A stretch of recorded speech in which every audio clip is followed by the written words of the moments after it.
Hello friends, welcome to my new story बेचारा गरीब लड़का। यह कहानी है एक गांव के लड़के की।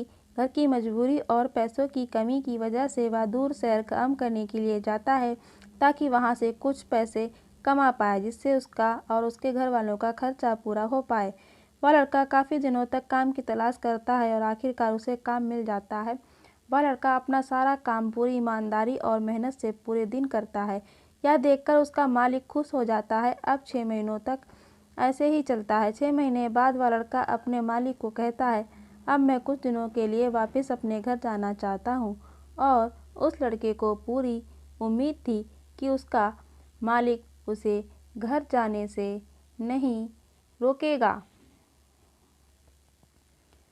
लेकिन उस लड़के के सोच से विपरीत उसका मालिक कहता है, नहीं, तुम्हें 2 महीने का थोड़ा और काम करना है और फिर उसके बाद अपने घर जा सकते हो। लड़के को थोड़ा गुस्सा आता है, लेकिन वह अपने गुस्से को शांत करके वह मालिक से पूछता है, बताइए मालिक, कौन सा काम है। उसका मालिक कहता है, हमें एक घर खरीदना है। तुम पूरे शहर में घूमो और तुम्हें जो सबसे घर अच्छा लगे वह घर खरीद लो, और जैसे ही यह काम खत्म हो जाता है तुम वापस अपने घर कुछ दिनों के लिए जा सकते हो। यह सुनकर वह गांव का लड़का खुश हो जाता है और जल्दी जल्दी घर को खरीदने का काम खत्म कर देता है। वह मालिक के पास जाता है और कहता है, मालिक, मैंने सबसे अच्छा घर आपके लिए खरीद लिया है।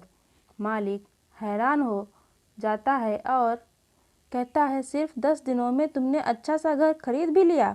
गांव का लड़का कहता है, हाँ, ये घर काफ़ी बढ़िया था, इसलिए मैंने खरीद लिया। और कहता है कि क्या अब मैं अपने घर कुछ दिनों के लिए वापस जा सकता हूँ। मालिक कहता है, नहीं, तुम सिर्फ 2 दिनों के लिए अपने घर वापस जा सकते हो। गांव का लड़का कहता है, अरे मालिक, मुझे गांव जाने में ही 1 दिन लगेगा, तो भला कैसे मैं 2 दिनों में वापस आ जाऊं।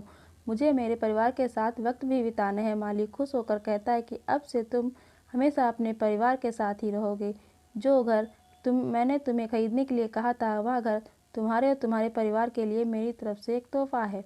यह सुनकर वह गांव का लड़का खुश होने की बजाय मायूस हो जाता है और कहता है, अगर आपने मुझे पहले कहा होता कि ये घर आप मेरे लिए खरीद रहे हो, तो मैं थोड़ी और जानकारी प्राप्त करके इससे और अच्छा घर खरीदता। मालिक ने कहा, मैंने तुम्हें 2 महीने दिए थे और 10 दिन में खरीद कर तुमने तुम्हारा नुकसान किया है।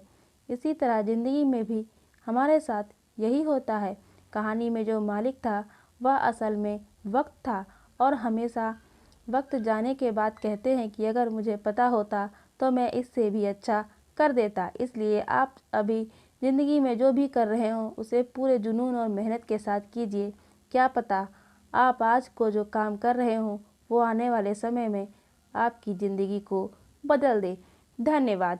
तो दोस्तों, आपको हमारी कहानी कैसी लगी, आप हमें कमेंट में ज़रूर बताया करिए, जिससे हमें मोटिवेशन मिलता है। अगर चैनल पे नए हैं तो चैनल को सब्सक्राइब करना ना भूलें। धन्यवाद।